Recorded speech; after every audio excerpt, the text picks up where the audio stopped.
Welcome to Ham Nation, episode 552 for August 2nd, 2023.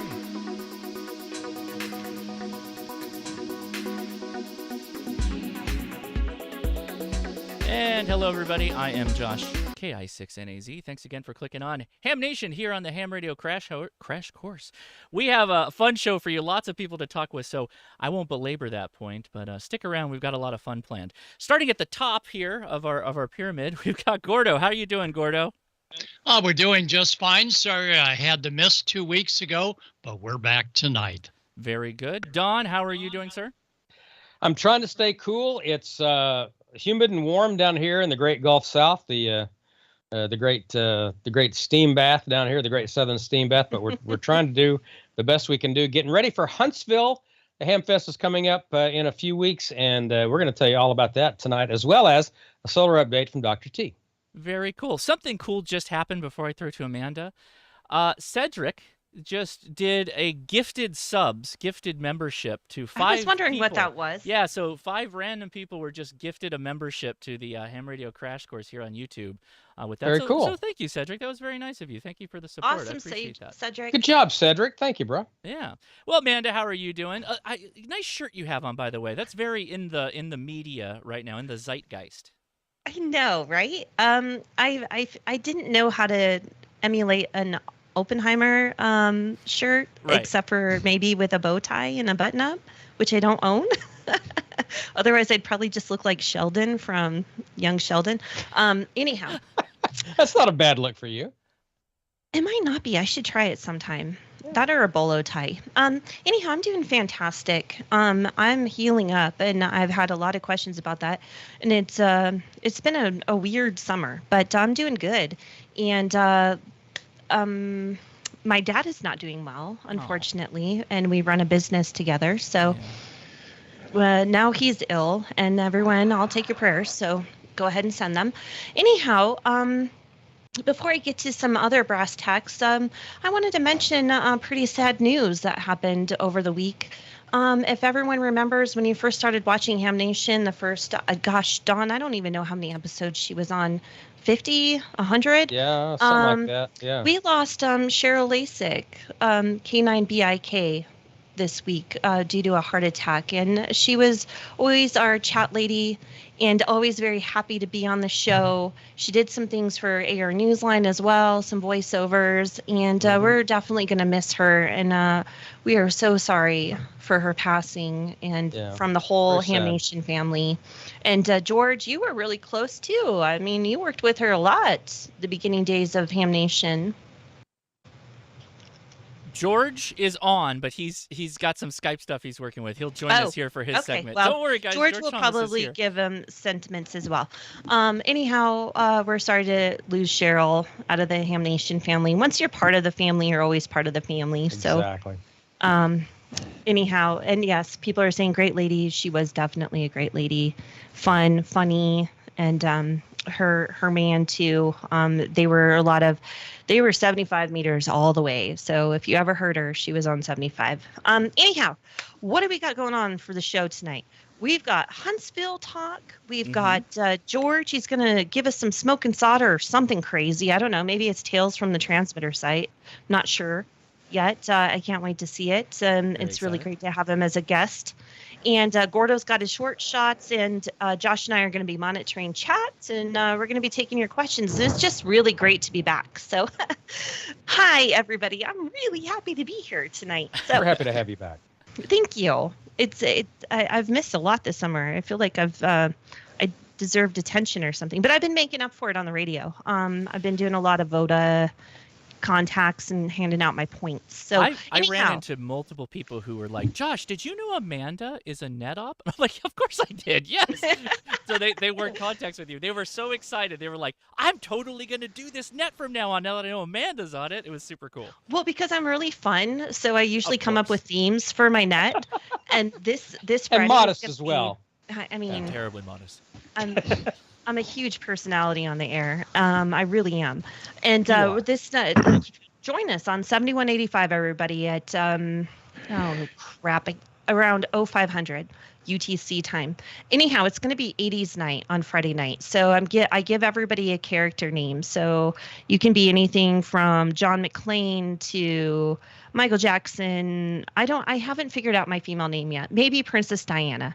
But anything iconic from the 80s, people are going to get their names changed, and it's really fun when I do that. One like during Christmas, there's like Saint Nick and Rudolph and stuff like that. So anyhow, it's a fun time. Be sure to join me. Okay. Wait. George just topped in. So there's George. Say, hey, George. Hello, George. everyone. Man, it's like old home week all of a sudden. Yeah, this is awesome. Everybody's making it back. Oh, I'm so happy that George is here. Well, and now I'm seeing these questions, so I'm going way out of character here. Josh, are you going to Huntsville? I am, of course. Okay. Won't miss George, are you going to Huntsville? Yes. Okay. Wait. Evidently, you hadn't let everybody know with your press credentials that you were going to be there. So, Called out obviously, live on the Dawn is air. going to be there. Mm-hmm. Gordo, are you going to be at Huntsville? Yes, absolutely. All of you. What? This is Oh, gonna be a man. good Now one. I'm missing out. Maybe only for a day. Oh, We'll okay. take it. Well, we'll give you that. We'll Okay. find you. Well, Gordo, since you're last spoken, it's up to you now. I heard you have some short shots for us. Take it away. I do.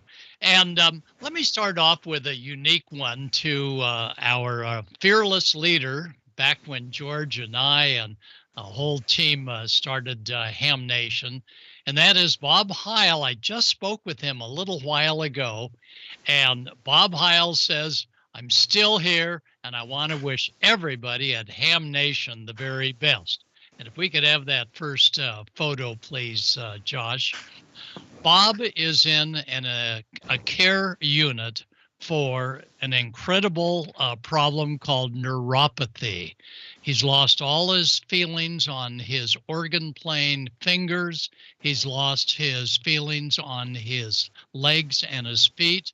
But boy, he sure has not lost anything up in the brain power area. And he says he's getting by with all sorts of treatments. So if all of you would send a QSL card to Bob Heil, he says that's the highlight when Sarah brings him all of the QSL cards from folks all around the country. Not a lot of folks know about Bob's illness, but he is making progress. In fact, he's even coming up on a high-frequency net relay station, a remote station, and hopes to be on the air within a couple more weeks via remote. So, Bob, with the neuropathy, we wish you the very best of healing success. And if you would, K9EID, look him up on QRZ.com. Send him just a quick postcard, QSL card, any kind of card saying, come on, Bob, let's get you back in the gear, and it'll happen. What a heart of gold he has, and I'm sure George will agree. It's been great working with Bob and the wonderful turnover of this show to Josh. So let's go ahead and take a look and say goodbye, not to Bob, but to the light bulb incandescent. Incandescent light bulbs have been given their final goodbye on being imported into the country. So all of you get used to knowing LEDs and some of their unfortunate capabilities of giving off noise. Not noise on high frequency, but the LEDs give off noise right here on VHF and UHF. And that's what we're going to talk about in just a moment. But LEDs replacing the incandescent, and it's good for the economy. Think of all the light bulbs sold. Good for the environment, not burning up all the fossil fuels. So thank goodness for LEDs. The only bad part of it is their inherent noise. Incoming. Yesterday evening on the East Coast, it lit up the entire sky, and that was a fireball. No one really knows where it came from. Sky and Telescope says it was not Perseids that peaks next week, but we hope all of you have an opportunity to go outside and see the Perseids meteor shower. And we'll try and get some recordings of some brief communications via Perseids, and that'll be probably the good old mode CW. We all love CW. Well, now it's handhelds as well as VHF and UHF radios. And when we go through the magazines and we go through the catalogs from leading ham radio dealers, we see that all of these radios that have enhanced capabilities are all classified as dual band. Well, what does dual band mean? Well, it means they have two bands. Well, yeah, that makes sense. But the two bands, let's talk about how they present themselves. Sure, 2 meters and 440. A single band radio is just called a single band. It has just one band from 144 to 148. The enhanced single band handheld will also give you capabilities of tuning AM down on the aircraft band, as well as marine radio calls, FM up at 156 megahertz. And the single bands are good for decoding slow scan television, as well as data that is coming down from the International Space Station on 145.825 for packet. You don't need a dual band for that, just a single band and a single band antenna, although it looks like Clint Bradford has a dual band. That, of course, is Icom off to the left and Ashley off to the right, playing a little ham radio. For those of you on APRS, certainly a single band will do, in that you're doing your squawking down on 144. And the single bander tied into a GPS is a great way to squawk position literally all over the country with APRS. And the single band radio is fine when we do school contacts, because it's really cool to have a student ask the astronauts passing overhead, do you grow things in space? This is Kenna, Kilo Indio 7, Delta, Delta, Delta. Are you able to grow plants in the ISS? Over. Yes, I was able to grow some lettuce not too long ago, and then one of my colleagues now, Thomas Pesquet, the French astronaut, is growing some mustard seeds and some lentils. Well, it's always good to grow lettuce. You know, that's the excitement that the American Radio Relay League and Rosalie White and her Aries team has set up, and that is the school contacts. And they are on the 2 meter band. Usually they are duplex, meaning they have split frequencies, one for hearing the space station on 145.800, and the other frequency, usually unpublished, for their uplink to the space station on a clear frequency. Well, the dual banders will give you 2 bands, and the 2 bands could be both at the same time, called simultaneous, or they could be one band or another band, which I'm not sure if it's either one or the other. It would qualify as a dual band handheld, and that's where the mystery comes up, and that is every manufacturer that has a handheld that does 2 meters and 440, the advertising, probably not from the company, but the dealers that sell them all call them dual bands. This is one of the Yaesu dual banders, and it's a true dual bander in that it can receive on VHF and UHF simultaneously. And then comes the next step, and that is, well, okay, but what happens when I transmit on either V or U? Does the other side remain up? And the answer is, well, for some folks, it's really necessary. Take the wind system. Wind system controllers will many times transmit on the uplink to the local wind system, but on UHF, if they're going up on V or the other way around, they've got a separate band and either the same radio or another radio to be able to hear their own signal getting into and then coming out of that local repeater. So the wind system, and that's an interesting system. You should look them up, windsystem.org. Internet radio linking project, big time for them. the dual band operation is usually done by the net controllers. Those with just a single band or a dual band make that a 2-band radio, no problem getting into the WIN system. Up on the tip top is the Icom America dual band. One below it is, of course, multi-band, but the dual band has a capability that if it's tagged along with full duplex, that means it's going to be a great radio for working some of the FM satellites. And there's one of the earlier Kenwoods, and that is a true dual bander. And this particular unit, the other side stays up when you're transmitting on one side. So that is called full duplex. Just like talking on a telephone, you can hear your own voice as well as persons on the phone can interrupt. You don't press to talk and release to listen. It's almost just like a phone. Anytime we operate any one of the bigger pieces of equipment, such as the great Icom radios, and Icom, of course, makes the 9700, which is a satellite radio. And anytime you see a satellite radio from Icom, they always have tracking where once you set it up, you can actually compensate for both receive as well as transmit Doppler shift.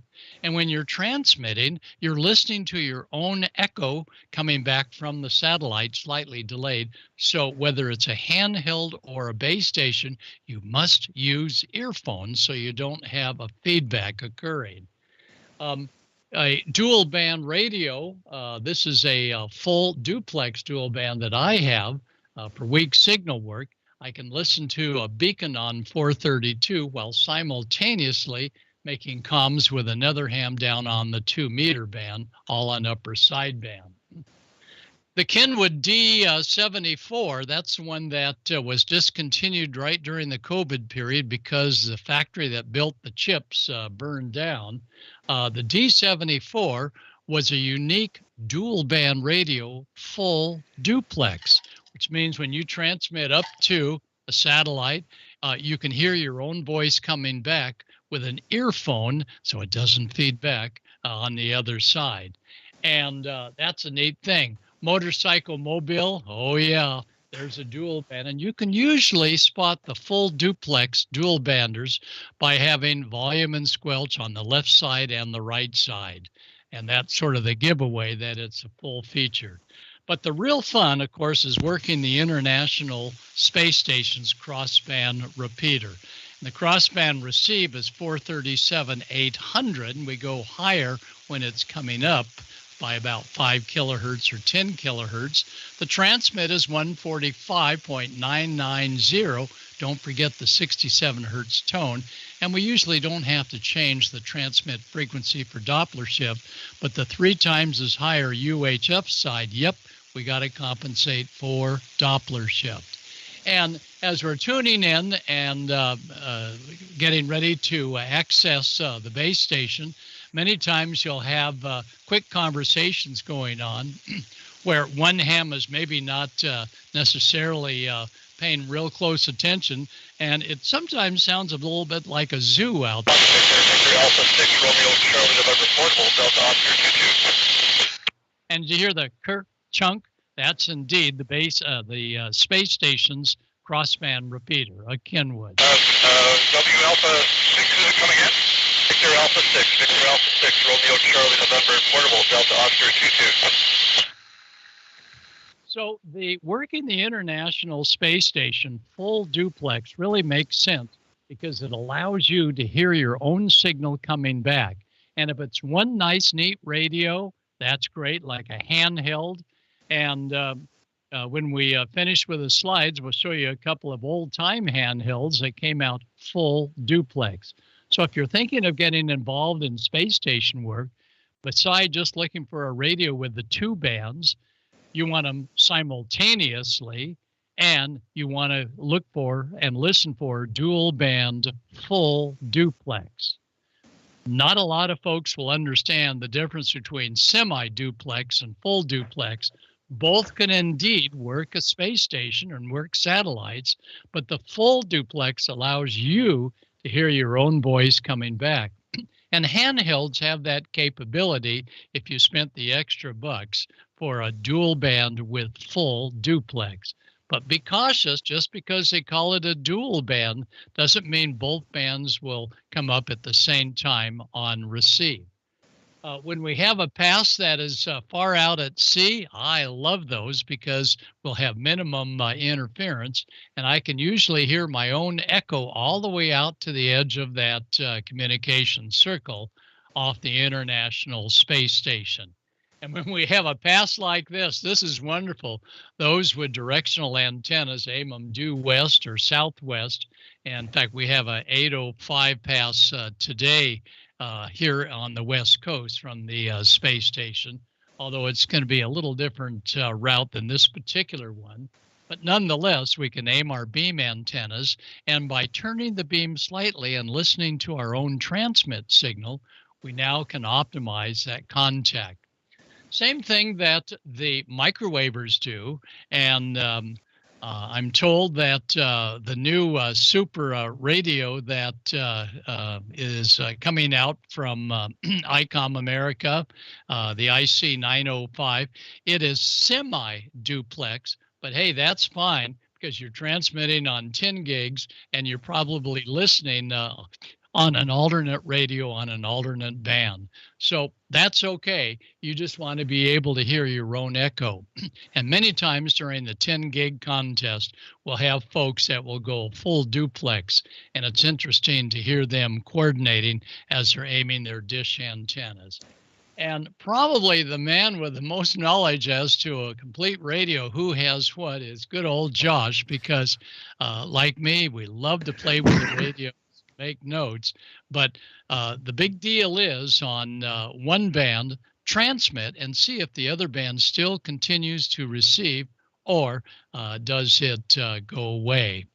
And of course, Ray with Icom America, Ray says we've got both single band, two band, dual band, and dual band full duplex. We've got you covered. And we'll see him, I'm sure, out at Quartz Fest or at one of the ham radio shows.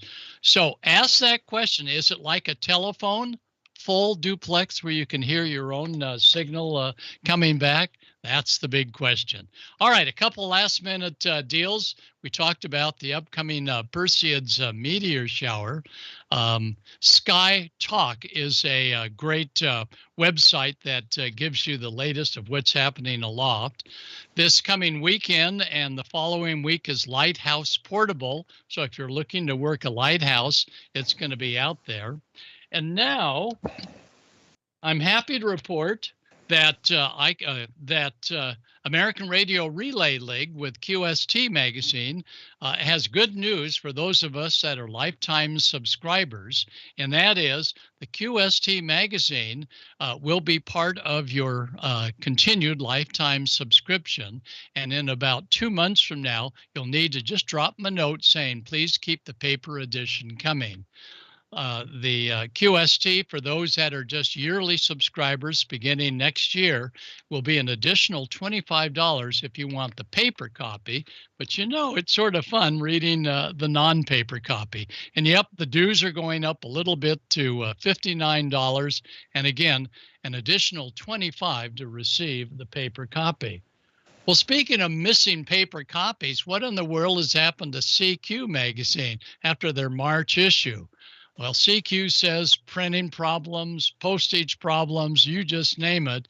We've had April, May, June, and July already on the internet for our data subscribers.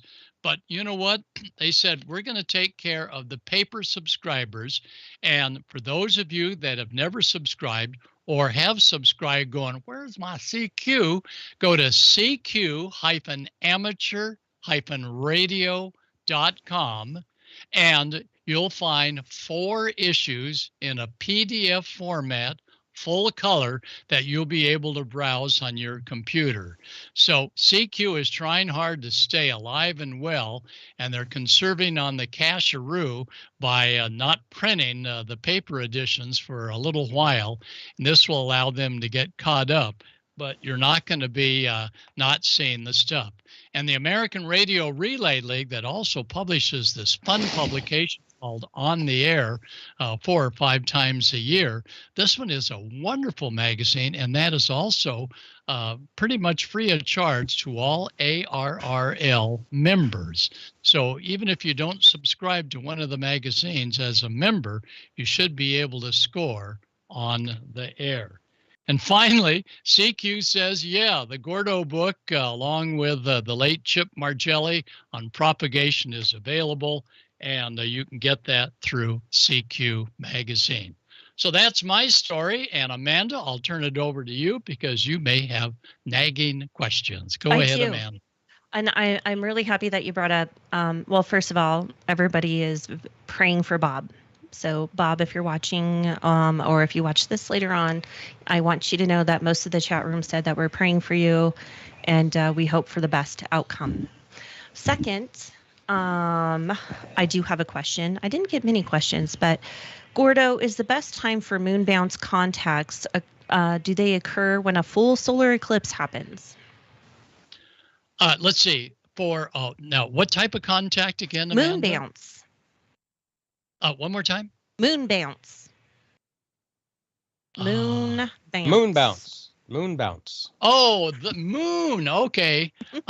No, when the moon is actually almost dark is the best time, because when the moon is being fully illuminated, it is giving off all the noise of the sun, and it's very hard to hear any CW contacts coming off the moon when it's full. So when it's not full, or even a new moon, as long as you can figure out where it is to aim your antennas, then you're going to have a much lower noise floor.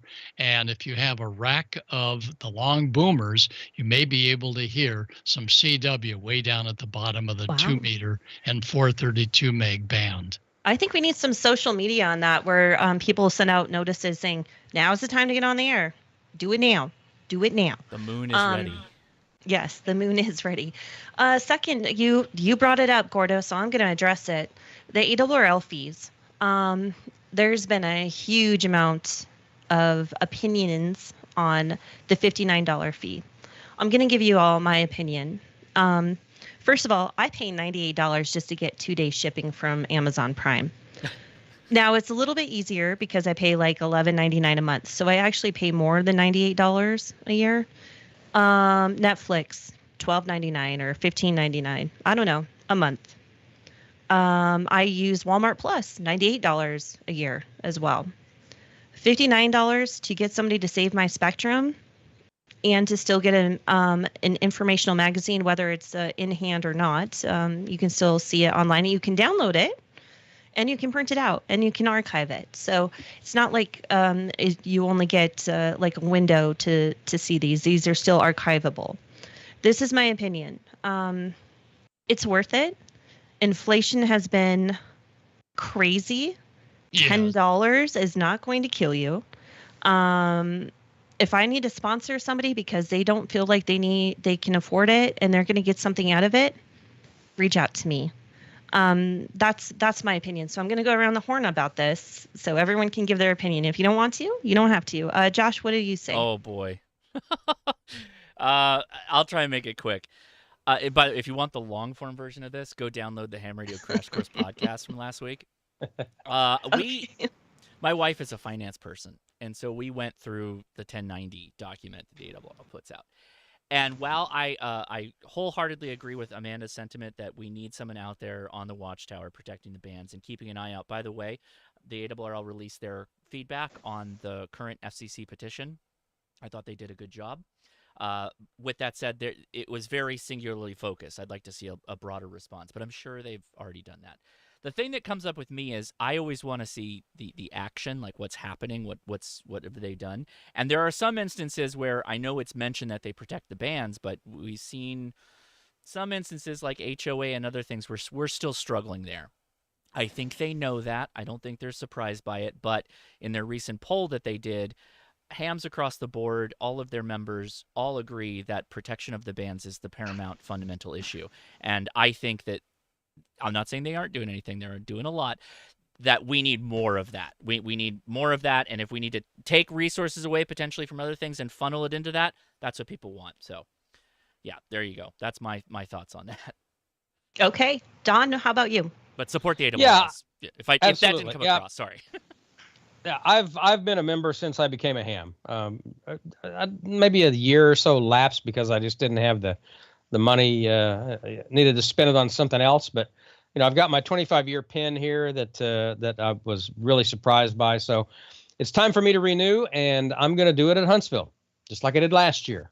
The cool thing about renewing your ARRL membership at a Hamfest is that you get to see these people in person and tell them in person. A lot of times they're directors that are there.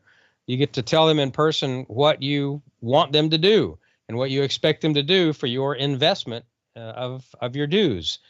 And also, a lot of times they'll have a gift that you can get for renewing as well, which is just gravy on the biscuit. But for me, yeah, it's worth it. Even with the added $10, that's not going to kill me. So yeah, I'm renewing at Huntsville. I really would have liked to see them offer a monthly subscription where you don't notice it as much if you would have paid $10 a month, and they would have gotten a whole lot more money out of you. ARRL, maybe listen to me on maybe this. they'll think about that. Maybe they'll Come think on, about man. That's how Netflix works, right? We don't I notice know. that. You don't see that $12 ever. I spend more than that. Never mind. On lunch. Yep. George, what about you? What do you think? Well, I guess I'll be the one naysayer. Now, that said, I am a member, and when January comes around at the local Hamfest here, I'll be subscribing for another year. The ARRL does some great stuff, great work, great publications, materials, books. We just can't get that stuff anywhere else. So on that, yeah, they're number one. Myself, I haven't had a raise in a few years. So, I don't have any more money than I did last year. Probably got less. But, that's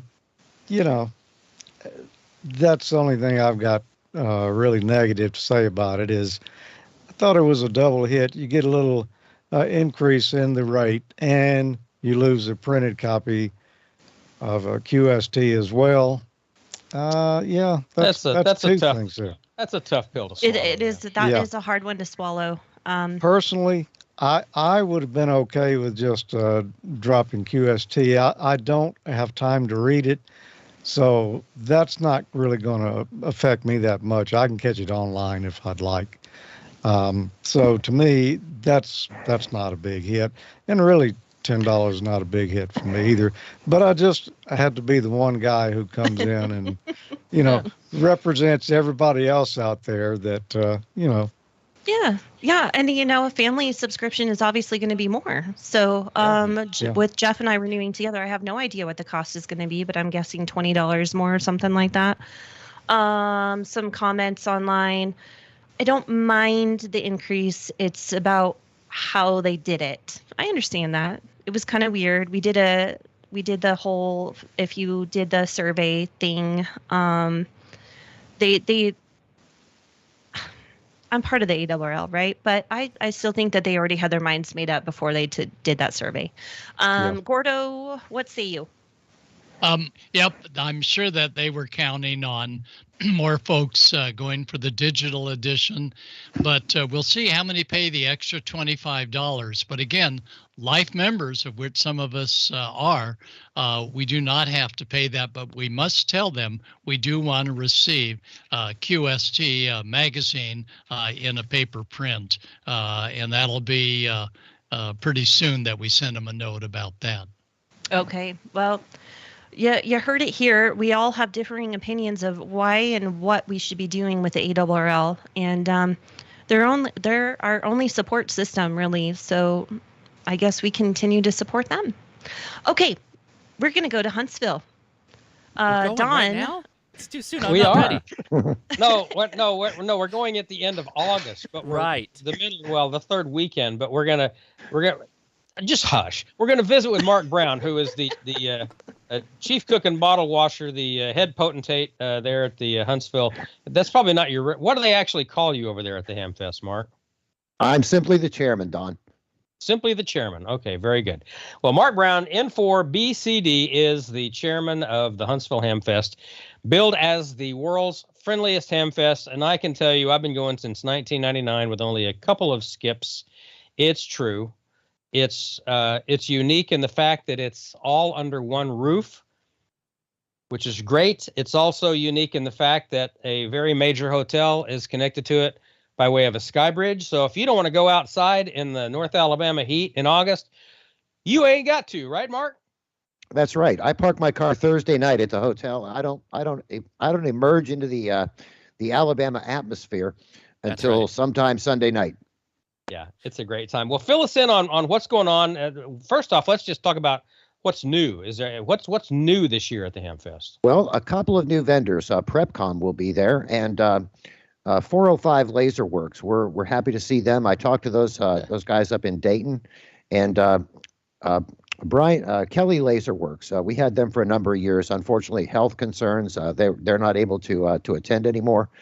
So this really fills a hole, and we're happy to have them for their first year. We're wishing them good success. But we've got a slew of vendors, over 50 vendors, I think, and it's a great list. If you can't find it here, you don't need it.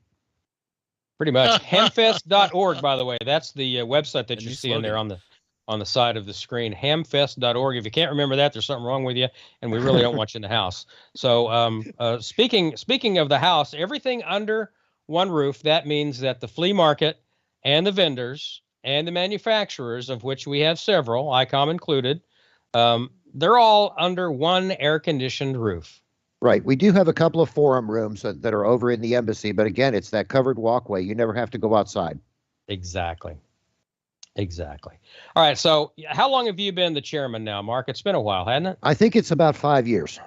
Charlie Emerson passed away suddenly in February of 1 year, and I'm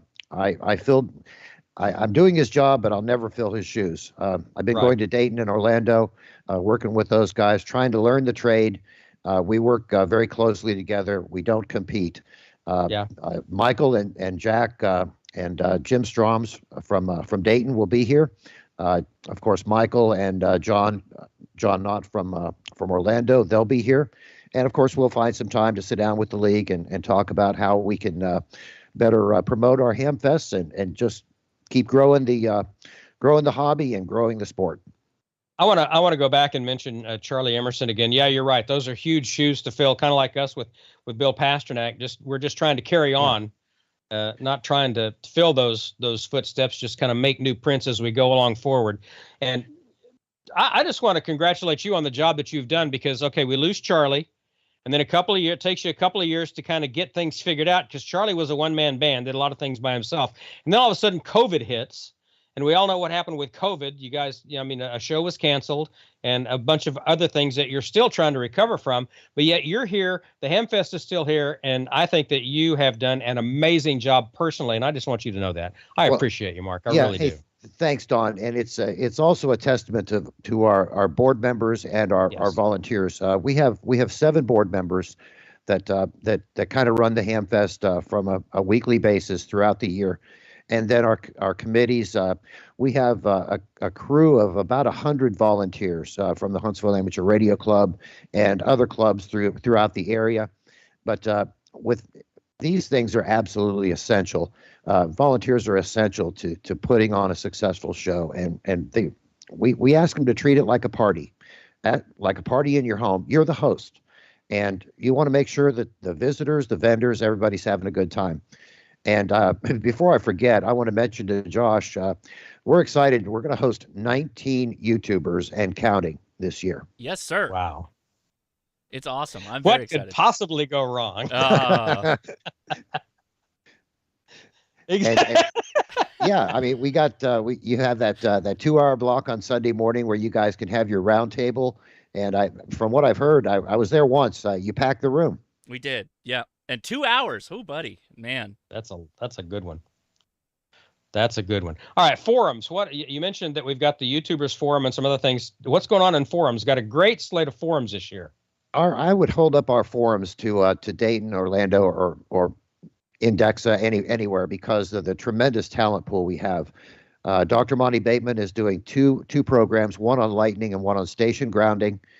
Let's see, Rob Suggs, NN4NT, he's a NASA employee. He's talking a great talk about how the NASA communicated with the astronauts on the moon. I'm not going to steal his thunder, but it's just a tremendous testament to how they worked out the details to relay a signal from 3 ground stations on a rotating Earth to the guys on the moon through the modules. It's just amazing. Joe Eisenberg is doing a kit building. Oh, we have an adult solder class on Sunday morning by popular demand. I think it's the 3rd year. The 3rd year we're doing it. Joe Eisenberg will proctor one of the classes, and then our forums chair, Kevin Hibbs, and his assistant will be doing the other. It's basically a through-hole kit. Get your feet wet soldering, and just basically instill some confidence in being able to solder a kit. And I think it's a really useful thing. And of course, kids can work in the youth lounge. They've got soldering stations, soldering classes going on all day. And the youth lounge, I think it's year 13. What a tremendous thing that is. I think they rotated about 125 kids through there last year. Yeah. And it's just all kinds of activities and learning opportunities. Arduino, robotics, the Brownstone robotic group from here in Huntsville. They went to a national event down in Houston, and so they're really good, and they'll be here demonstrating their robotic stuff.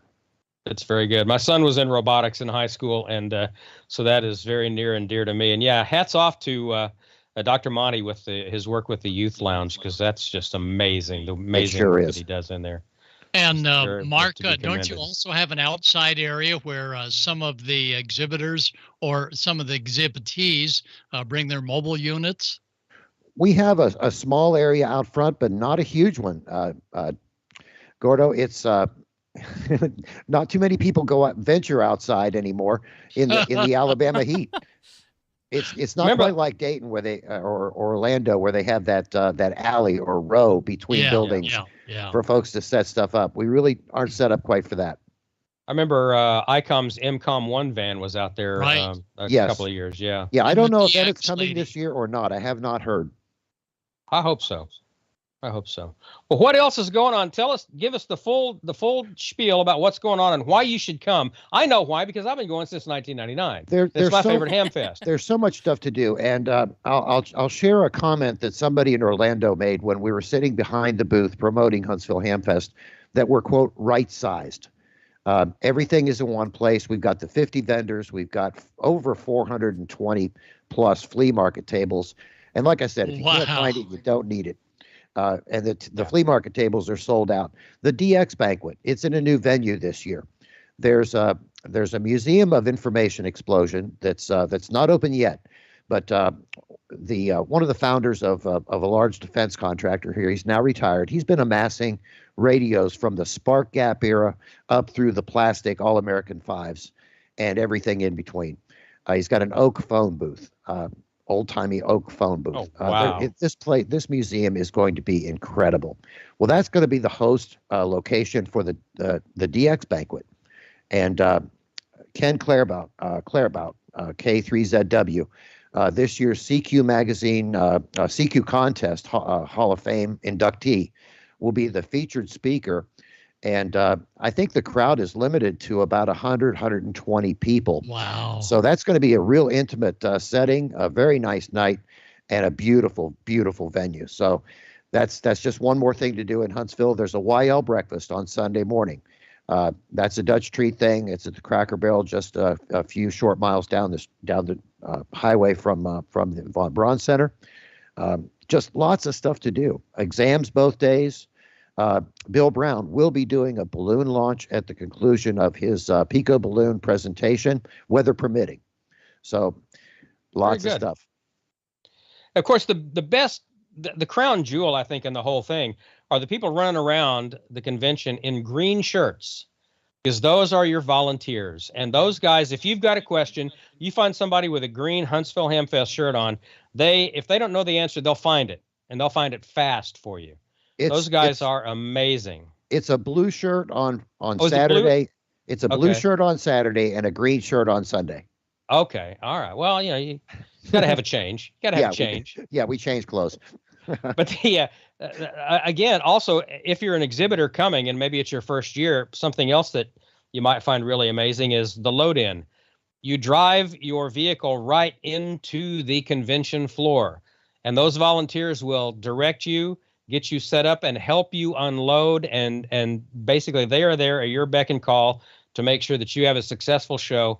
And it literally is, correctly billed, the world's friendliest Hamfest. And I fell in love with it in '99, the first year that I came.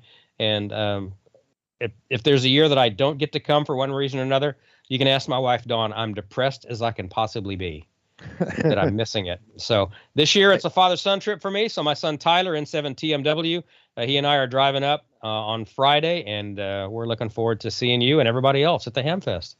Well, thanks, Don. And I want to mention just one more thing. Purchase your tickets online. It avoids the Saturday morning crush to buy tickets, and it's also cheaper, $12 online or $15 at the door.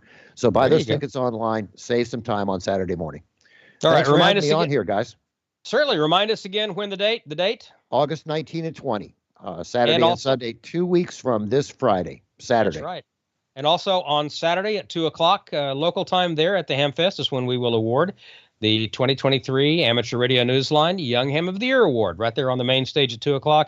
And I'm just thrilled and honored as I can possibly be that Huntsville has been the home to the award since 1993, I think. So it's a long history, and we hope it never ends. So again, thank you, and tell everybody at the Hamfest that we're coming. We love them, and we can't wait to see them again. Okay, thanks, Don. Thanks, everybody. Thanks, Mark. Brown, 73, and we'll see you, Gordo. Let me see if there's any. Amanda, are there any questions from the chat room or anything that we need to get back with Mark real quick? I did not see any. All I see is Huntsville. Yay! I'm going. I'm going. I'm going. There was I'm Amanda's question. That's all you need. Now, no, Tyler is not wearing the pig outfit again. He's not wearing the pig outfit. Well, as far as I haven't talked to Neil Rapp, so I don't know. I mean, I'm going to talk to Neil tomorrow. Possibly could be arranged. I don't know. He hasn't reached out to him, so I don't know if he's already got that set up or what. But I don't know if we have another Ham Nation before Huntsville because I don't have a calendar in front of me. Just barely. Okay. All right. Well, everybody have a great time. If you don't join us because you'll probably be in travel to Huntsville, watch out for that humidity. Watch out for the heat. Watch out for tornadoes, and stop for every food truck you see. That's my advice. And cheer loud and proud for our young ham of the year. Yes. Yeah, he's amazing. Right. Yes. I'll jump Josh, you had fast. something to say? Yeah. For everybody that's going to go, Huntsville is the best time to hang out and talk with me. I know that sounds kind of ridiculous, but I get stopped a lot at all the shows to talk ham radio, talk about, what people are thinking about buying or, antennas they want to put up. Huntsville is the best place for that because everything's air conditioned. It doesn't matter where you stop me. I'm not going to be standing in the open, out in the middle of the sun. It is, we got lots of time. We can hang out and chat. So it is the best time. I'm obviously not the only YouTuber that's going. You heard from Mark, 19 other YouTubers were going to be in that forum. So we're all over the show. It's easy to find us because, again, it's all centrally located. If you can't find me and you're going to Huntsville, you did something wrong. There's no way that you're going to miss me. And we expect your live YouTube videos. That's and, right. Please tell me that there's not 19 of you YouTubers staying in the same Airbnb. No, but so a lot of the YouTubers like to stay at Montsano, which is a fantastic campsite, and they've got cabins and all kinds of stuff. The reason they like it, it's a POTA and a soda, so you can't really beat it. They're my all God! Over. They're there every night, partying every night. But no, I choose to stay in the hotel with the air conditioning and enjoy the Skybridge walk directly to the show. That's always been my thing. I'm going to pamper myself a little bit. Josh, another thing about it being easier to talk to you at this Hamfest is it's in the South. Life is a little slower in the South. There you go. That's a good thing. And that's not coming from an LSU guy talking to, Mark, who's in Alabama. It has nothing to do with the fact that I'm an LSU fan. It's just that it's in the South, and it's just a little. By the way, didn't you challenged me one time to wear my LSU shirt to the Hamfest? I think I may do that on Friday. I did. Yeah. My son went to LSU. Oh my Okay. God. There you Don't go. do Good deal. it. Do Good not deal. go out Yeah. in public. Do not do it. Oh, Mark told me I had to, so I have to. All right, Mark, thank you very much. We'll Roll see you in a couple Tide. of weeks, brother. Can't wait. Thanks, Don. Thanks, everybody. All right. Good night. Bye, Thank Mark. See you. you, Mark. All right, let's take a look and see what's going on with Icom. From base stations to portable And I thought models, we were gonna have Icom has the content for this best show radio for working your favorite bands this summer. Whether outside enjoying sunny skies or inside by the AC, stay cool with Icom. Explore the world of microwave with Icom's new SHF portable, the IC905. This all-mode rig covers 2 meters, 70 centimeters, 1.2 gigahertz, 2.4 gigahertz, 5.6 gigahertz, and with an optional CX-G10 transverter, 10 gigahertz. This transceiver also has a few industry firsts up its belt. It's the first to support the 5 major global bands from VHF to SHF. The first Power over Ethernet powered RF module designed to be at the base of the antenna to eliminate signal loss, and the first to be compatible with amateur TV in analog FM mode. Other features include large 4.3-inch color touchscreen, real-time high-speed spectrum scope and waterfall display, easy digital mode settings, supplied high-performance GPS antenna, full D-Star functions for DV and DD mode, and an SD card slot. Aim higher and enter the world of SHF. The Icom IC7300 is a high-performance, innovative HF transceiver with a compact design that will far exceed your expectations. This innovative HF transceiver digitizes RF before various receiver stages, reducing the generated inherent noise. Guys, in you need me different to hang RF around, or stages. should I go QRT? This is the radio that changed the way entry-level HF is designed. RF direct sampling, 15 discrete bandpass filters, large 4.3-inch color touchscreen, real-time spectrum scope, and SD memory card slot. The real HF fun starts here. Create your own band opening with the IC9700. This radio brings direct sampling to the UHF-VHF weak signal world. The IC9700 is an all-mode transceiver loaded with innovative features that are sure to keep you busy. Expect top performance on field day with Icom's IC9700.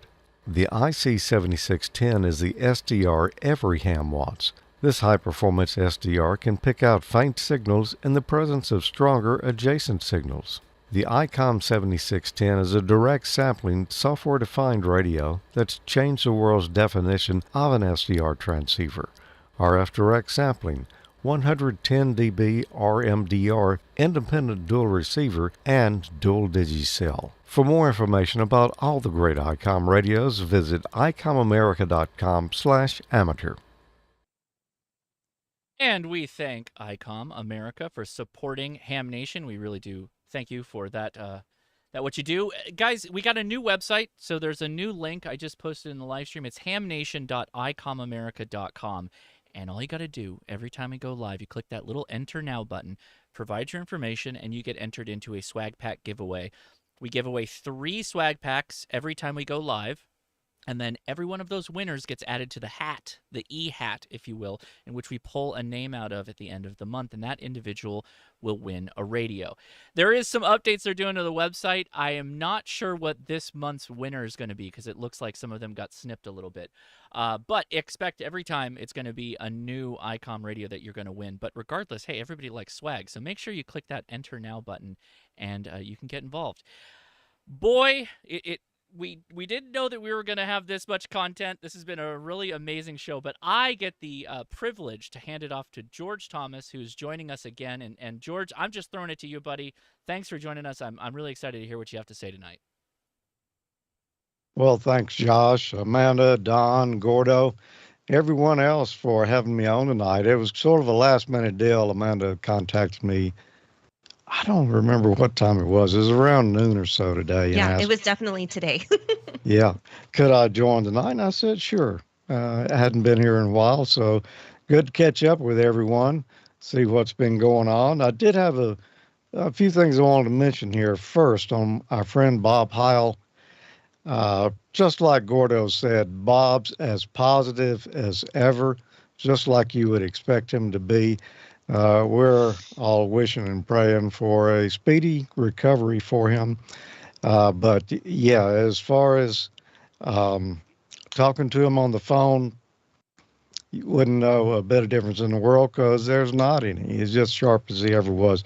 And I'm sure when this is all said and done, Bob is going to aid them in figuring out a way that phasing is going to be the answer.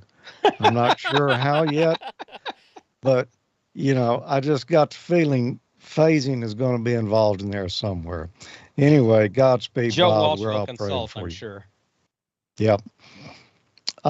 Field day. Well, I had a good field day this year. Tommy and I went out and did it. We didn't pitch a tent. It's just too hot down here these days for us old guys, Don. We just, down south here, field day is really hot. So, but had a great time, made a lot of contacts, and that's always fun. I will be at Huntsville in a couple of weeks here. Looking forward to that. I went several years ago and just never stopped. Been back every year that they've had it, except for when it was shut down during the pandemic there. But it's always a great ham fest. If you're within range and can get there, that's one of those you have got to visit because it's all indoors in the air conditioning. Great group of vendors, great group of volunteers who put that thing together every year and operate it. It's hats off to Mark. He does just as good a job as Charlie did. Charlie had that thing all well-oiled, set up and running smooth.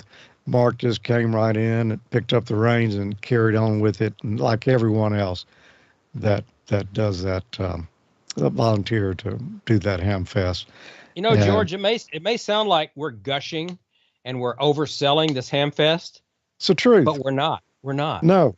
We're not the least. It's not like your other ham fest. Dayton, of course, a great ham fest. You want to make that if there's any way you can. But Huntsville will not disappoint. You will be very pleasantly surprised when you see it. A big open area, all under one roof, air conditioned, friendly ham fest, very hospitable, lots of good vendors. You will see, and this is my point here, you'll see test equipment and various other kinds of gear that you won't see at any other ham fest in the world. It's a NASA town. It's a NASA town. So they'll have stuff there that you won't find anywhere else. So it's good just to go look around and see what you see there. Well worth it. Any way you can make it, you want to be there at Huntsville this year. And you'll probably be back after that, I'm sure. Yep. Boy, it has been a hot summer, Don. Being down here south, you're a little further south than me, but I think it's about the same temperature. We got around 102 today. Yeah, it wasn't quite that warm here, but we've had heat indices about 107, 108, 110 here lately down here. Oh, so yeah, it's same thing here. It's rough, and the transmitters do not appreciate that either. I had one actually. I'm just going to say it burned up last week. Opened it up. The fan quit in it. Well, first off, we had a power failure. The air conditioner broke. Wouldn't cool the building off. The fan inside the transmitter that cools the tube broke. And the air unlock switch was not working, apparently, because it didn't shut down the transmitter. I opened the cavity where the tube sits. It's got a 5CX 1500 tube in it. It was pink. Now, oh my Lord, it had been off for a week now before I actually looked inside of there. So it got that hot, it turned that silver-plated tube pink. So I know there's no hope for that tube.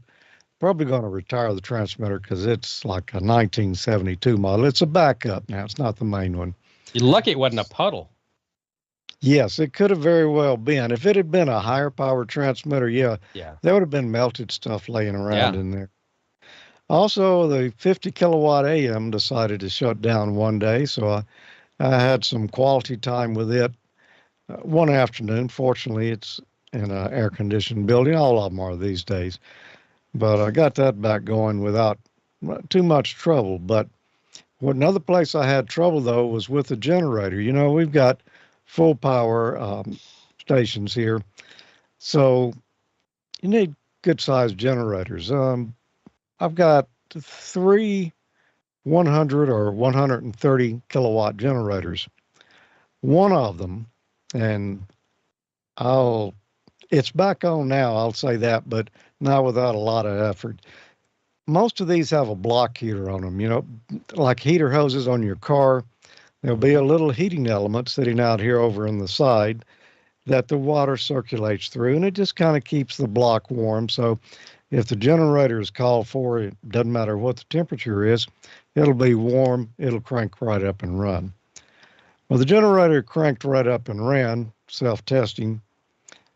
The block heater is in a plastic case, and it exploded. There was not a pressure sensor on there, so the generator didn't know that there wasn't any water anymore, that it had all run out, because the temperature sensor couldn't read the temperature without water. So, and it's a water-cooled generator, right? Yep. It smoked the engine. There's a problem. So $21,000 later, we've got a new engine, and the generator's running again, and they have now added the extra sensor at my request. So not only have I got a temperature sensor on there now, I've got a water pressure sensor as well. So hopefully won't face that again. That's the only time I've ever had something like that happen. So, yeah, that's a little tales from the transmitter side. And since we're talking about radio, well, I'm a radio engineer, so I thought I would share a video that I shot back in November of 2021, where we talked about, well, I used an SDR play, and we looked at AM signals from AM broadcast stations, FM signals and the various components in there, and even HD radio. So if you got that handy, Josh, let's roll it. Today we're going to look at the AM and FM broadcast bands and some of the signals that you may encounter on there. You can see all these spikes on the spectrum display, and that's the various signals around. The closer ones, of course, are the ones that are the strongest there. We're looking at a 50 kilowatt signal right now. Down in the waterfall below, you can see the signals of the various stations as well. Looking at the auxiliary spectrum view up here, we can see right here at the carrier frequency, which is listed as 0, there's a hot spot on the waterfall. That's the lowest frequencies that are being broadcast, the lowest audio frequencies. As we head out to either left or right, we see the higher frequencies. These that are sticking way out here, those are probably something like an S, and that's on either side. This is almost 8 kilohertz on either side. That's pretty typical for an AM station. They can go out as far as 10 kilohertz. Mississippi's most powerful news talk station. News Talk 1180 AM, 96.9 FM is WJNT Pearl Jackson. A legal hurdle for the Biden administration. I'm Joe Chiro. And you see where it went silent there, or you can see on this waterfall down here, there was no modulation, so there was only a carrier signal alone.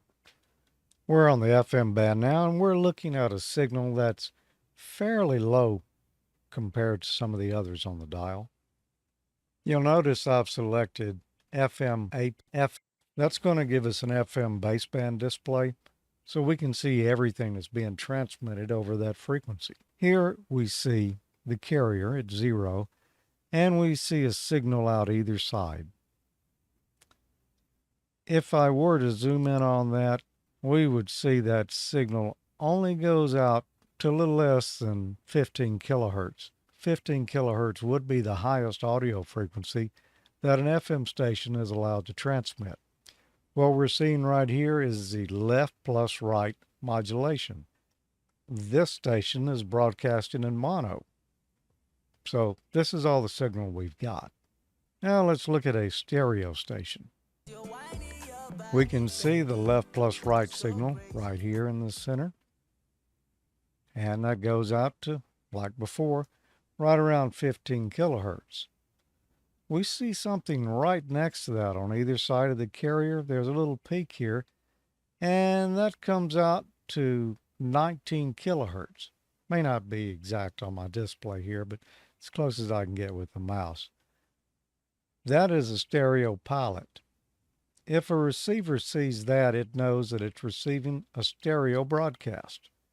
Right here, centered out on 38 kilohertz on either side, is the left minus right signal. That's only going to be here if that stereo pilot is on and we're transmitting in stereo. That's a double sideband suppressed carrier signal. That's why we see a sideband out here on either side, but there's no carrier extending on over into the middle. The carrier is already there from the main frequency.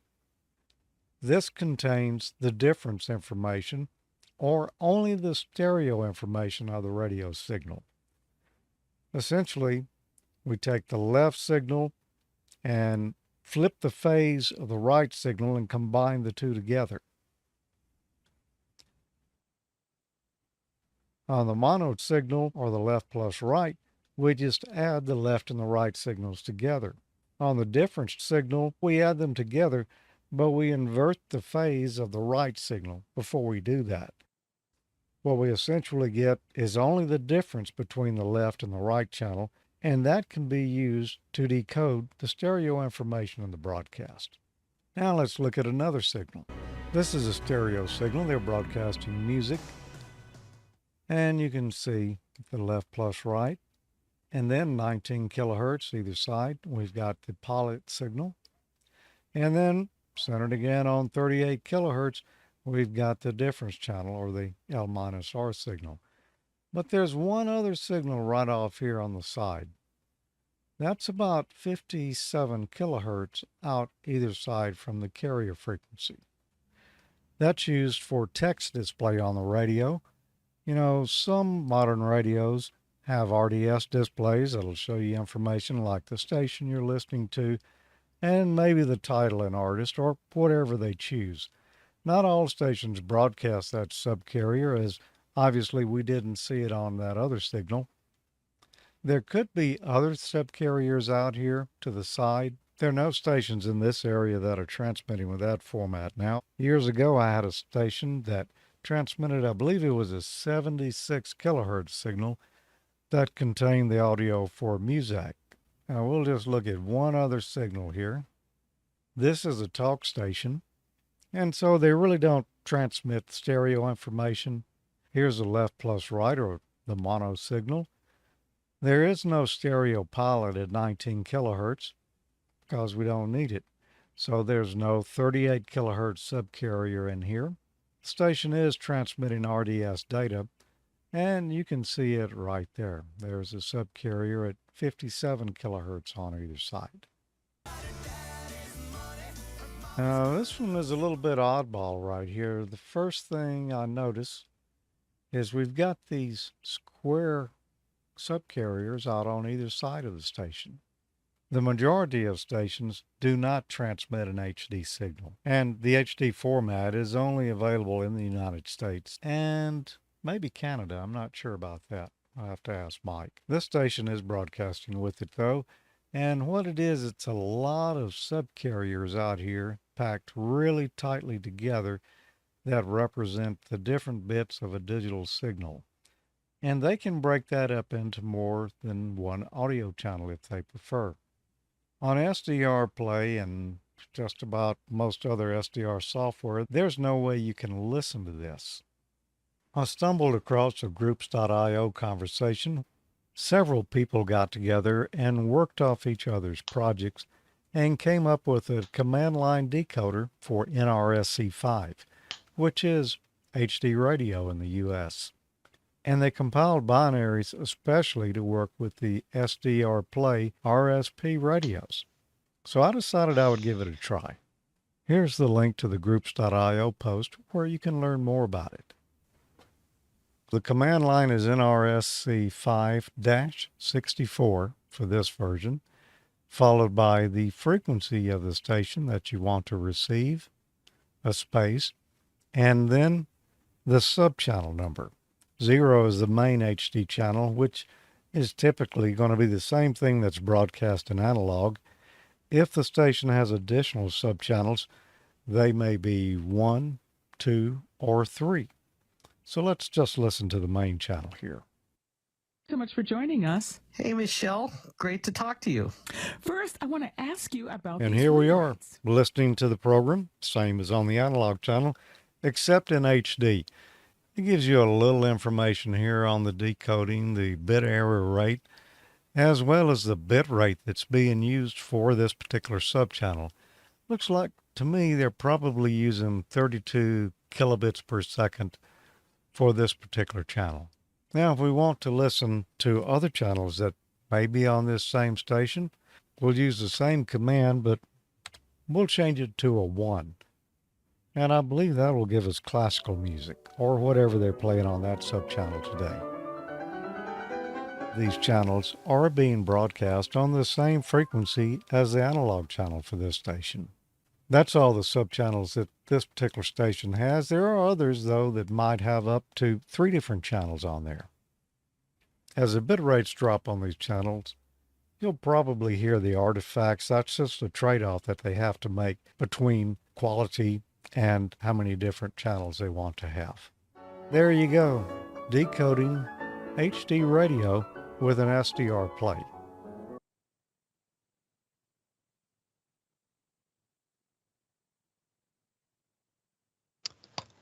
And that's of interest to me. I don't know about anybody else, but I had hoped that there would be something like that in SDR Play, SDR Uno, or other software-defined radio software, but there's not. And that's the only way I found to decode an HD radio signal. But it's pretty neat. And I noticed someone in the chat room said they like to look at any SDR display on the AM band at night, and you're correct. Right here, every 10 kilohertz, you will see a peak there in the waterfall, a spectrum scope, because, there's something every 10 kilohertz. And at night, they're all on there at the same time. Can't hear them all, but you can see them, and quite interesting. Anyway, that's all I got for tonight. I just want to mention I'm still doing videos like I've been doing since 2005. You can catch up with me and my friends over at amateurlogic.tv, also the Amateur Logic TV channel on YouTube, archive.org, Roku, Amazon, heap of different places. So go check it out. All of the things. Everywhere. I don't know what else. Everywhere. Where are Wow. you, George? I can't believe he's not on Sirius or Pandora yet. Good job. Give him Hey, a minute. George, this Yes. was my question. Where do you get all your awesome shirts? Yeah, that is Amanda's question. Yeah. My daughter gave me this. Our friend Andy Anderson, AA0WX. I'm sure y'all remember Andy well from. Of course we do. Yeah. Yes, and Andy sent me a Hawaiian shirt, red with flowers on it, and I used to wear that a lot on Ham Nation. My daughter saw it, and they travel a lot, and whenever they go to somewhere out in the ocean out there to some of these islands, they pick up shirts. I don't remember. I think this one came from the Caymans, but Nice. So I've got a Wow. collection of Your of daughter these. really travels. Oh yeah, her husband's and his family are doctors. So, yeah, unfortunately, a number of my others have green in them, so I can't really wear them. Ah. Josh knows that all too well. Yeah, that's my entire life. Like most of the time. when it's St. Patrick's Day, he's like, "Sorry guys, Yeah, I want to be." I don't know when St. I don't know when Patrick's I'm going Day. to be shooting a green screen shot at any moment on St. Patrick's Day. That's true. George, that was fantastic. I really I never really thought about that before. Oddly enough, breaking things down and then looking at the way FM in particular is quite fascinating. So thank you for sharing that. That was super cool. Oh, It is. You're welcome. Yes. Thank you for sharing. Definitely. George, is the SDR play kind of your go-to SDR? Do you normally dabble with SDRs? Is that what you gravitate towards? That is it. That's the one. I've got an antenna on both ports. I've had the RSP Duo. So I've got a VHF, UHF antenna on one port, and then I can switch in all my HF antennas on the other port. I love it. I used it at Field Day this year. You know, I have an IC, well, I actually have two of them, IC 7000s. I love those rigs. And unfortunately, you know, they don't have a modern waterfall display on them. So you don't have a spectrum scope. Well, you kind of do, but it's not really usable like on these modern radios. So I marry my IC 7000 along with SDR play radio, and I've got the MFJ TR switch that'll automatically switch when you transmit, so I can listen off my radio, or I can listen off my SDR. I've got a little switch where I can flip back and forth on my headphones, and you know, sometimes one will sound a little better than the other depending on what kind of interference you're getting on certain signals, but it allows me to have a big waterfall display on my laptop, and I can just go click on signals during field day or whatever and go straight to them, which is you really can't do on the IC 7000 quite. You got now, George, there was another question. This one is this the same that they use on digital TV 5.1, 5.2, that's a good question. When you were breaking down the multi-channel on the radio stations, I think they're asking, like, is that similar to what they do with digital television? It's similar. It's a different system altogether, but it is similar. Digital television, it's just, I don't know how many carriers, but it's a lot of carriers out there that represent the bits in the signal. And yes, they divide that up. They've got a certain amount of bandwidth that they have, and you can squeeze so many bits into that. But then they'll use data compression, you know, just like we use MP3 or whatever on audio files. They'll use data compression on those video signals to get them smaller. Like, I think some of the stations here in town have 5 or 6 different programs running all on one transmitter frequency. You know, you got 5 megahertz on a analog television channel. So I imagine, I haven't really looked into HD, but I think they're using the same 5 megahertz of bandwidth, but they divide it up. So you end up with none of the channels. If you got 5 or 6 channels on there, none of them really look great. I mean, the main channel looks pretty good, but as you go on down, they've reduced the bit rate on so many of them that it's a little pixelated, you know, little jaggies on the edge, like you would expect with digital compression. Very good. Well, George, next time you come visit, which we hope you do again, bring us some tales from the transmitter sites, because we love to see that. Oh, we do. Everybody does. Well, I got more. You know what? You're never going to be lacking of those, I think. You know what? Also, what I want to do, George, is I've got a Thursday off, 2 or 3 times a month usually. I've been looking for an excuse to get up to Jackson. I'm going to have to get with you in advance and say, hey, you want to give me the nickel tour? Because I'm coming to Jackson. I definitely need to do that. Make sure it's a muddy day, George. Yeah, do that, Don. Absolutely. We, unfortunately, all the transmitters are spread out in different directions around town here, so we can't get to all of them in one day, but we can get to several of them, and enough that you won't want to go to any more. I'll put it that way. It's just an excuse to come back. You guys have never been to transmitter sites. Come to Colorado. Once you're a radio junkie, you're always a radio junkie. I'll Yeah. take you to some transmitter sites. Sure. Yeah. You'll beg to get out of the car and walk down the hill. Yes, we don't And have. wear your grounding chain. Yeah. Drag it behind you. Oh, George, thanks for joining us tonight. Does anyone else have anything else before I go over the nets? Yeah. We got to get to one more Newsline thing. tonight.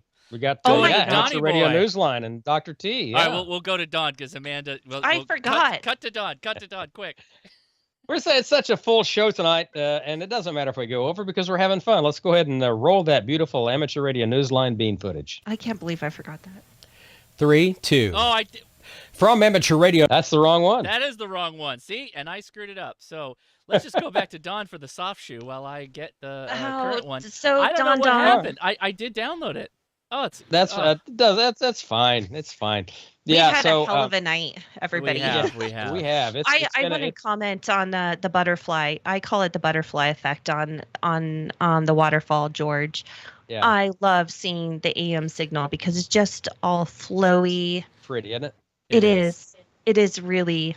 It's pretty sexy, and when you It see is. that and you want to tune into it. By the way, I mean these AMers, they're going to talk to you, but just be cool. Don't jump in. Don't jump in on a conversation. Wait until it's kind of a lull, and then you just jump in. They're usually on 40 or 80, and there's a band plan for that. But they're going to talk to you, and you tell them what you're running. If you have a new rig like a 7610, it's 7300, they're going to be like, okay, Yeah. but they're still And going to be- talk to you. And Be patient, yeah, because it's a long key down on those AM guys. it is. Yes. Yeah. Wide, and but it's a really fun. George, do you do a little bit of AM operations? I We do. all know that Bob does. Yeah, I haven't done much lately, but I do from time to time.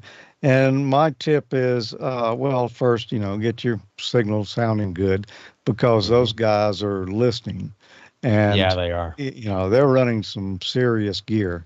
They are. But also, you can use a push to talk, and that will work. But I think the preferred method of operating AM is where you got a toggle switch. You can latch it because, your transmission is not 15 or 20 seconds. No. You'll go on for a while. That's just the AM way. I You think I don't got it. say. Yeah. Yeah, you'll have a big thumb after a while because you gets that workout just holding the button down. Yeah, absolutely. Well, and if no one is aware of this, and we have some newbies here, so I'm going to explain it. When you have some of these new rigs like the 7600, a 7610, a 7300, when you go to AM, it cuts you down to 25 watts, right? That's why they all use like Drakes and Collins and things like that, because it gives you the full power. Plus they have an amplifier. So they're pushing out a full 1,000 watts, 1,500 watts. And that's why they sound so good to you. Now, if you don't Yeah. sound that great to them or they can't hear you very well, that's why, because your radio just cut down its power by 3/4. Yeah. I mean, And some of those guys are using actual broadcast transmitters. yeah, yeah. they absolutely are. I mean, and Joe Walsh this- is big into that. yeah, and it's going to heat your shack the whole winter. Like, you don't even need a heater. That's where you live in the right area. You're not. And gonna you live see necessarily where like I live.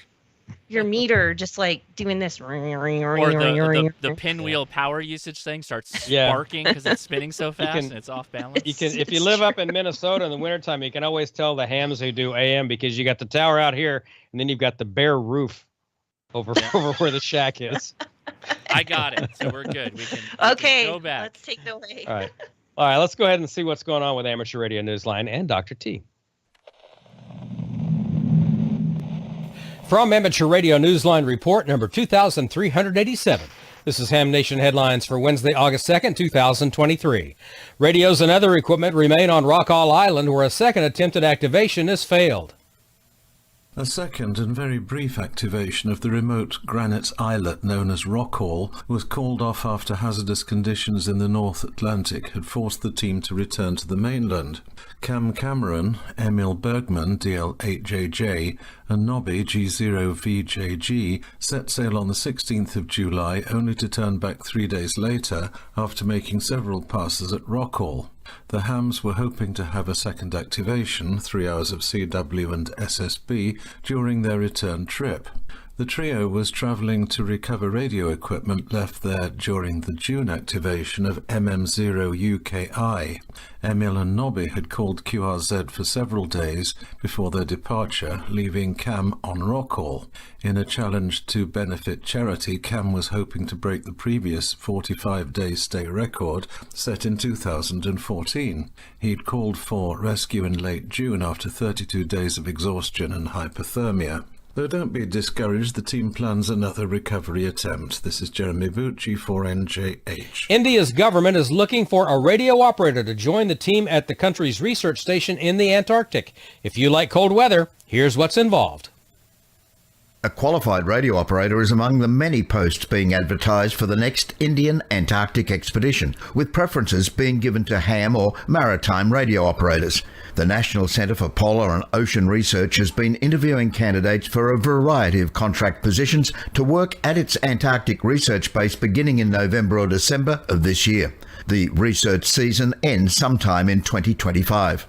Radio communication is considered an essential component of this 43rd expedition, which hopes to look at the ecosystem as well as satellite communication, ionospheric studies, stellar observations and climate change. The government has been seeking a candidate proficient in English.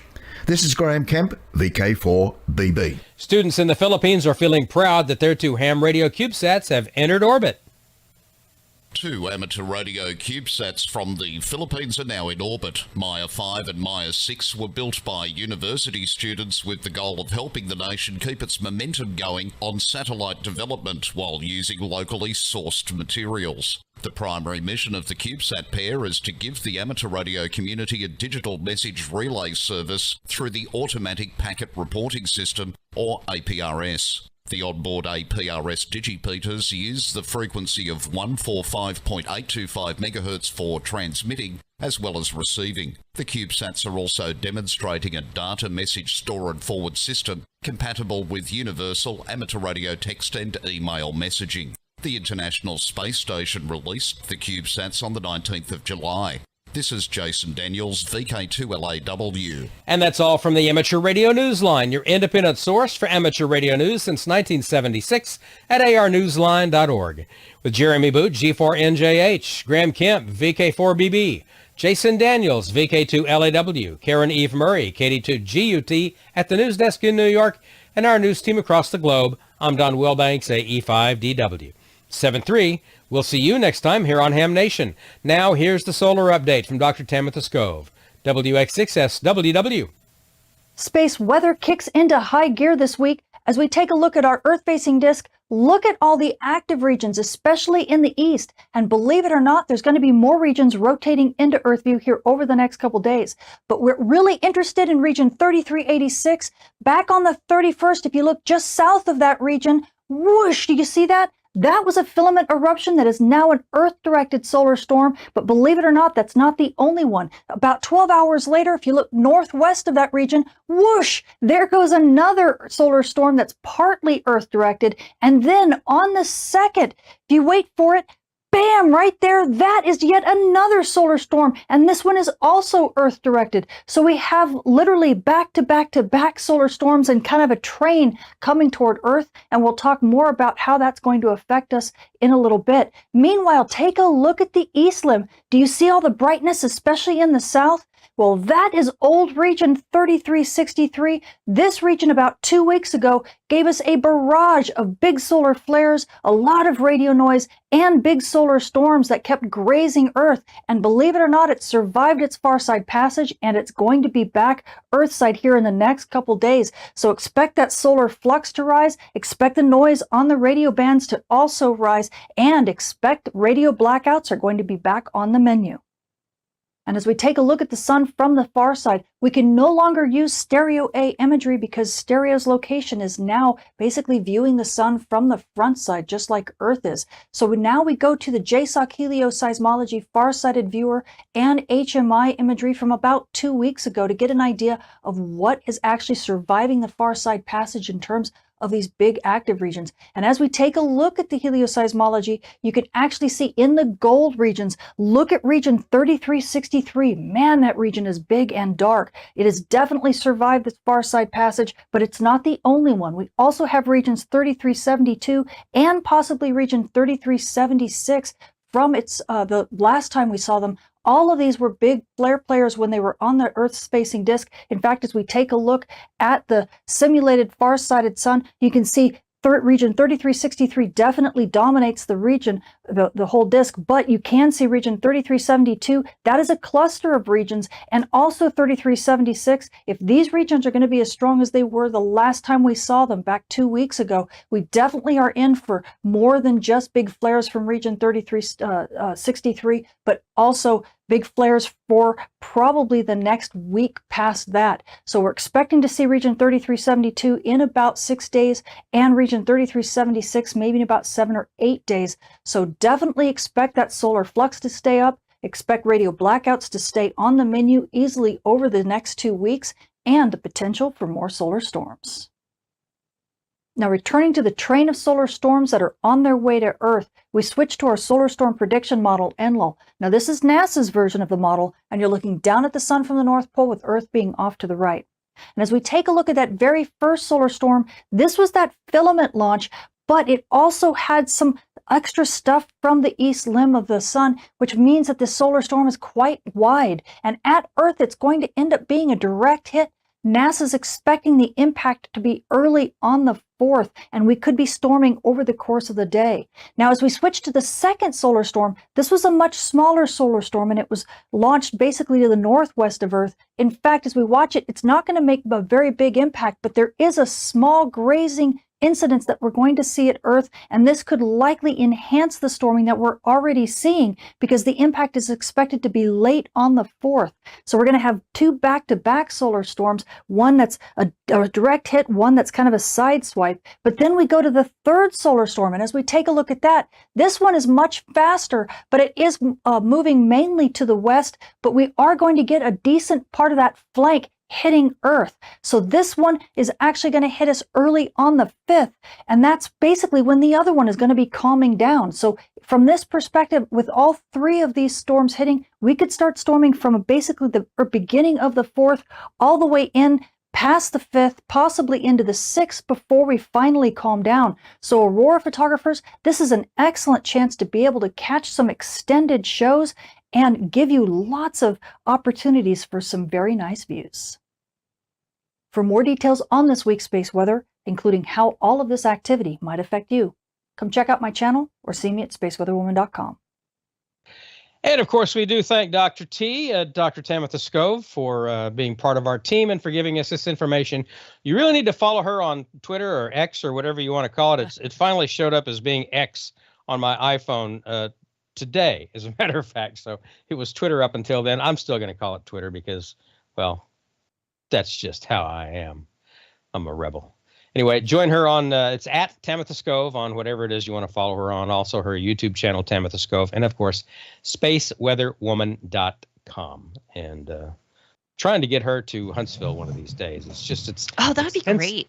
Yeah. It's expensive getting her out there. We would love to see her come out to Huntsville. It's just, it ain't cheap to fly from Alabama to I'm LA, guessing Alabama, sure. Dallas. She'd go LA to Dallas to Huntsville or something. I don't know, but I know Bill Pasternak used to do it, and he used to always land in Birmingham because it's a larger airport. Yeah. And it usually the fees are smaller because the landing fees are smaller at Birmingham than they are in Huntsville. And Huntsville, during fees Dayton, are higher for the airlines. During Dayton, it's cheaper to fly into Cincinnati and drive the 45 minutes. So because that's a much bigger airport and the landing fees are cheaper. That's exactly what it is. I didn't know that Cincinnati was also in Kentucky. So. Yeah, exactly. Well, anyway, so there you go, Dr. T. Appreciate you. Amanda, what else is going on now? We have quite a few buzzed people in the chat room now because we were playing the drinking game, and she said solar storm a lot. Yeah, she does that. Anyhow. It's not Tamitha. Blame the sun. It's not her fault. She's just reporting It is on totally not her fault, but she has fun with it, and she knows. And the band, Yes, she knows. and the whoosh. She knows exactly what she's doing. So we drank on the whooshes, the bams, and the solar storms tonight, and we now have a very fun crowd in the chat room. Okay. We're going to have to dig out the activity on the backside Beavis and Butthead thing again one of these days. You remember that? She loves that, by the way. She loved it. She pretended like she was so offended, but I know that she loved it. Didn't. Oh, she didn't. She laughed her butt off at that. She said, I love it. I love it. Yeah. Okay. Coffee is gone. You guys have been great. Give us the nets. It's really nice to be back, by the way. Thanks We're for glad just to have you. We're so glad. Yeah, Thank you, Amanda. We're mean the world to us, particularly on this show. I've missed my family. Okay, nets. 14,255 is where Steve's going to be on 20 meters, and I believe Kev's going to be on around 71.92. And don't forget, we have D-Star on 14 Charlie. So that's what we got. And thanks everyone for sticking around for an extended hamnation, and I think it was well worth it, by the way, because we had some great information. Yep. And everybody going to Huntsville, you probably won't join us our following Wednesday, but there's plenty of travel time. We're going to have Randy on. He's going to be talking about Oshkosh. Maybe I can get Ray on as well. We'll see. There you go. And we're going to talk about summertime fun, and I've been having fun working the W1AW. So other than that, I think we're done. Yeah. Thanks, everybody. Big thanks to Tom says 14,288 now. So. Oh, there you go. Big thanks to Mark Brown and to that guy right there for joining us tonight. So. Yeah, thank you, George. Thank you for being on the show. We're glad to have you back, and that was insightful information, as always. It totally was. You're welcome here anytime you want. Had a good time. Gordo, we're looking forward to seeing you over in Huntsville. It's been a few years since we got together. Well, I'm only there for just a brief time, as long as I get my walking orders to go. So we're hopeful for Huntsville. This is a good year, Gordo, because Tyler's coming. That's a big year. Oh, I think that's awesome. I'm glad you got Tyler to go. So. Yep. All right. Well, thank you. Oh, sorry, George. Go ahead. Oh, I was just going to tell Gordo, my buddy Jim. You remember my buddy Jim with the torch? He will be at Huntsville this year. Terrific. They're not having him do a presentation, though. It was something about the fire code. Sure. Asbestos underwear will be. That'll be great. And I've heard about this Jim guy. Be sure and drop Bob Heil a quick note, K9EID, at his QRZ address, and he would love to hear from all of us. So and he's drop going to. USL. See everybody later. Please do. Gordo, don't go away. You stick around, please. 73, everybody. Thank you for watching the show. We really appreciate you. We'll be back again in 2 weeks, and then, gosh, we're going to be in Huntsville. All right. Huntsville. Good night, everybody. See ya. Good night. Bye. 7-3.